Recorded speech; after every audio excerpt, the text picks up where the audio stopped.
15वीं पुतली सुंदरवती की कहानी। 15वीं पुतली की कथा इस प्रकार है। राजा विक्रमादित्य के शासनकाल में उज्जैन राज्य की समृद्धि आकाश छूने लगी थी।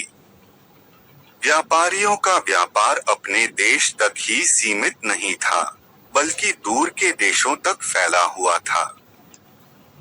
उन दिनों एक सेठ हुआ जिसका नाम पन्नालाल था। वह बड़ा ही दयालु तथा परोपकारी था। चारों ओर उसका यश था। वह दीन दुखियों की सहायता के लिए सतत तैयार रहता था।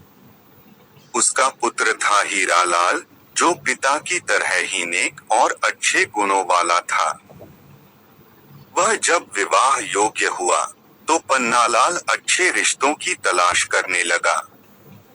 एक दिन एक ब्राह्मण ने उसे बताया कि समुद्र पार एक नामी व्यापारी है, जिसकी कन्या बहुत ही सुशील तथा गुणवती है। पन्नालाल ने फौरन उसे आने जाने का खर्च देकर कन्या पक्ष वालों के यहाँ रिश्ता पक्का करने के लिए भेजा। कन्या के पिता को रिश्ता पसंद आया और उनकी शादी पक्की कर दी गई। विवाह का दिन जब समीप आया, तो मूसलधार बारिश होने लगी।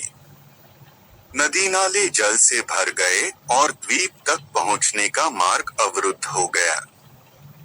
बहुत लंबा एक मार्ग था, मगर उससे विवाह की तिथि तक पहुंचना असंभव था। सेठ पन्नालाल के लिए यह बिल्कुल अप्रत्याशित हुआ। इस स्थिति के लिए वह तैयार नहीं था, इसलिए बेचैन हो गया।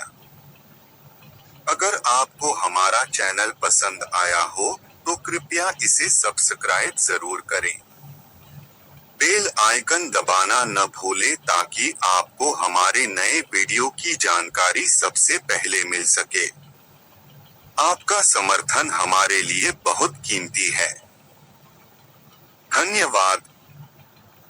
उसने सोचा कि शादी की सारी तैयारी कन्या पक्ष वाले कर लेंगे और किसी कारण बारात नहीं पहुंची, तो उसको ताने सुनने पड़ेंगे और जग हंसाई होगी। जब कोई हल नहीं सूझा, तो विवाह तय कराने वाले ब्राह्मण ने सुझाव दिया कि वह अपनी समस्या राजा विक्रमादित्य के समक्ष रखें। उनके अस्तबल में पवन वेग से उड़ने वाला रथ है और उसमें प्रयुक्त होने वाले घोड़े हैं। उस रथ पर 8-10 लोग वर सहित चले जाएंगे और विवाह का कार्य शुरू हो जाएगा। बाकी लोग लंबे रास्ते से होकर बाद में सम्मिलित हो जाएंगे।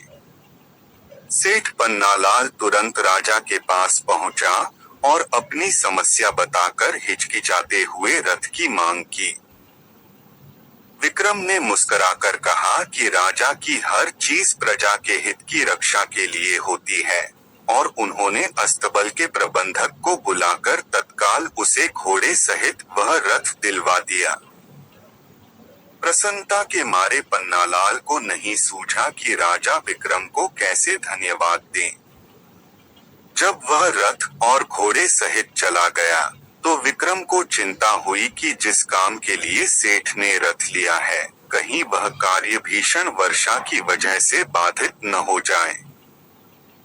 उन्होंने मां काली द्वारा प्रदत्त बेतालों का स्मरण किया और उन्हें सकुशल वर को विवाह स्थल तक ले जाने तथा विवाह संपन्न कराने की आज्ञा दी। जब वर वाला रथ पवन वेग से दौड़ने को तैयार हुआ, तो दोनों बेताल छाया की तरह रथ के साथ चल पड़े। यात्रा के मध्य में सेठ ने देखा कि रास्ता कहीं भी नहीं दिख रहा है। चारों ओर पानी ही पानी है, तो उसकी चिंता बहुत बढ़ गई। उसे सूझ नहीं रहा था कि क्या किया जाए। तभी अविश्वसनीय घटना घटी। घोड़ों सहित रथ जमीन के ऊपर उड़ने लगा। रथ जल के ऊपर ही ऊपर उड़ता हुआ निश्चित दिशा में बढ़ रहा था। दरअसल बेतालों ने उसे थाम रखा था और विवाह स्थल की ओर उड़े जा रहे थे। निश्चित मुहूर्त में सेठ के पुत्र का विवाह संपन्न हो गया। कन्या को साथ लेकर जब सेठ पन्नालाल उज्जैन लौटा तो घर के बदले सीधा राज दरबार गया। राजा विक्रमादित्य ने वरवधू को आशीर्वाद दिया।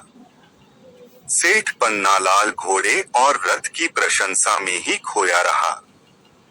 राजा विक्रमादित्य उसका आशय समझ गए और उन्होंने अश्व तथा रथ उसे उपहार स्वरूप भेंट कर दिए।